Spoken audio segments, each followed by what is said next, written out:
have NBC in its reporting talking about how these firings and the pardons and the policy changes have disrupted DOJ with a particular purpose. In 4 months, the Trump administration has dismantled key parts of that law enforcement infrastructure, creating what experts say is the ripest environment for corruption by public officials and business executives in a generation.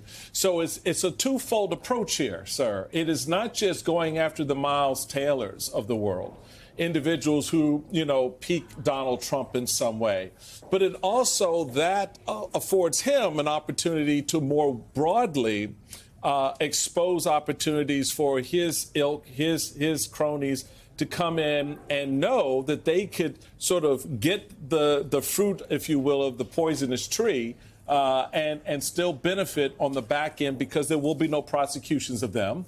There will be no enforcement of current law against them. But we will do that against the Miles Taylors and others out there, the CBSs, the Harvards of the world. So you at least are doing something while you're also doing something else. And that seems to me to be the end game here. No, that's exactly right. You have the corruption at a breathtaking level on the one hand, and you have revenge and retribution abusing the authority of the government on the other hand. I mean, just think about all of these different groups or industries that he has gone after. In the first administration, he torched the media, right? Fake news, fake news, fake news. He was killing the messenger so that whatever the message was, he could denounce as false. He undermined the FBI and the Department of Justice to a tremendous degree during the special counsel investigation, and then both special counsel Mueller and then Jack Smith. Now he's pardoning all of the January 6 violent criminals who assaulted law enforcement officers at his behest. So he is letting them off. They are now have even more loyalty to him, and we know they're violent. He's created a militia. He fired all the inspectors general. He's gutted the public integrity section. He's going after law firms, people who will take him to court. He's going after his own enemies, Miles Taylor, Chris Krebs. He's going after nonprofits. He's going after universities. He's going after arts, the Kennedy Center. This is the authoritarian playbook, is to nullify and eviscerate every form of accountability. So now that allows him to do his corruption, and members of Congress who seem to be trading on inside information in advance of his tariff announcements don't have to worry about any investigation. But if you say something that he doesn't like on the other side, if you're LaMonica McIver, who's doing your oversight responsibilities, you will be arrested. It is a massive, massive attack on our fundamental rule of law. Michael, you hit the nail on the head, and it is multi-pronged, and we have to see the big picture here to make sure we truly understand what's going on. And Miles and Ras Baraka are just yet two more examples of it. So when you look at this letter from Miles Taylor, attorney, to the two inspectors general, one at DHS, one at DOJ, do you think it's still fair to assume that they are, in fact, operating independently, Congressman? Well, the interesting thing about the Department of Justice is that the Inspector General there is Michael Horowitz, and he has remained there. He has been the Inspector General for some time.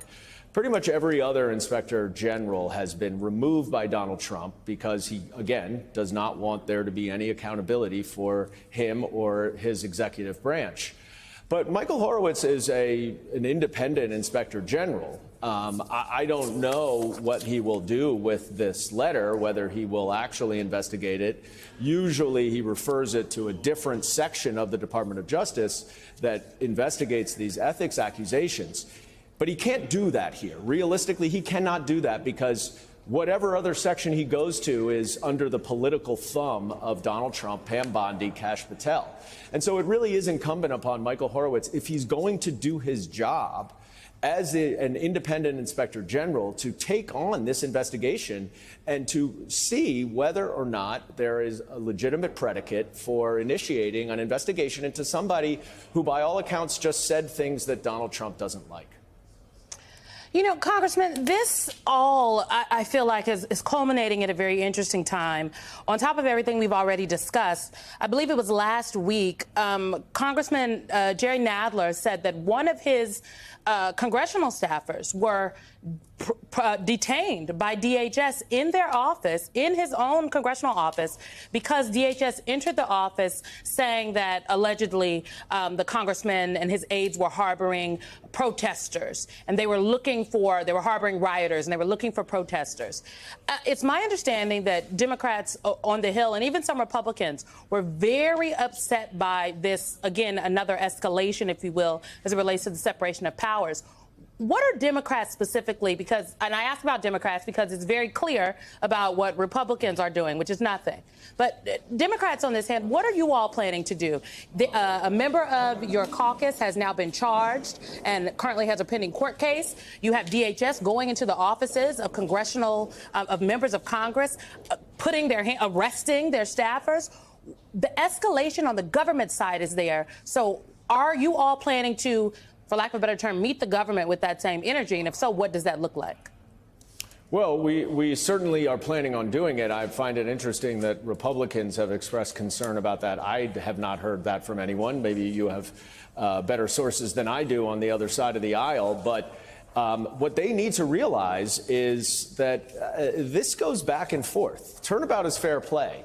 And they need to be careful allowing the executive branch to completely overrun Congress, to completely usurp all Article I power, and now to start arresting members, to go into members' offices and handcuff staff members. I witnessed last week a number of ICE agents arrest immigrants whose cases were dismissed by the government so that they could then be put in expedited removal. And these ICE agents in my district office building in Lower Manhattan just waited for these people to come down who were following the proper processes so that they could arrest them and remove them. The lawlessness, they had masks on, and the overreach is getting more and more aggressive. And that's the point, Simone. Donald Trump is going to push the envelope further and further and further, as far as he possibly can, with the contempt of court, with the authoritarian abuse of law enforcement and government officials for his own political purposes, until people fight back. Now, we will fight back, but we will scream and we will yell and we will write letters and we will demand investigations. We don't have subpoena power. So part of this has to be focusing on the Republicans and asking them if they support this kind of conduct against their colleagues, and how would they feel if the shoe were on the other foot? Because it will be.